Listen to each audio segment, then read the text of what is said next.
حضرت ابو ہریرہ رضی اللہ تعالیٰ عنہ بیان کرتے ہیں، رسول اللہ صلی اللہ علیہ وسلم کی مجھ سے ملاقات ہوئی، میں اس وقت جنبی تھا، پس آپ نے مجھے ہاتھ سے پکڑا تو میں نے آپ کے ساتھ چلنا شروع کیا، حتیٰ کہ آپ بیٹھ گئے تو میں وہاں سے چپکے سے اٹھا اور گھر آ کر غسل کر کے پھر خدمت میں حاضر ہوا تو آپ وہیں تشریف فرما تھے۔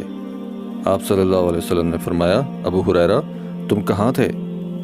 میں نے عرض کیا تو آپ صلی اللہ علیہ وسلم نے فرمایا، سبحان اللہ، مومن نجس نہیں ہوتا۔ حضرت ابن عمر رضی اللہ تعالیٰ عنہ بیان کرتے ہیں، عمر بن خطاب نے رسول اللہ صلی اللہ علیہ وسلم کو بتایا کہ وہ رات کو جنبی ہو جاتے ہیں۔ رسول اللہ صلی اللہ علیہ وسلم نے انہیں فرمایا، وضو کر، استنجا کر اور سو جا۔ حضرت عائشہ رضی اللہ تعالیٰ عنہا بیان کرتی ہیں، جب نبی صلی اللہ علیہ وسلم جنبی ہوتے اور آپ کھانے یا سونے کا ارادہ فرماتے تو آپ نماز کے وضو جیسا وضو فرماتے۔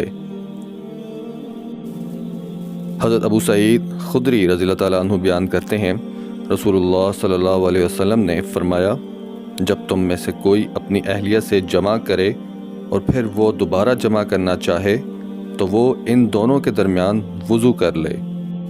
حضرت انس رضی اللہ تعالیٰ عنہ بیان کرتے ہیں، نبی صلی اللہ علیہ وسلم اپنی ازواج مطہرات کے پاس غسل واحد کے ساتھ چکر لگا لیا کرتے تھے۔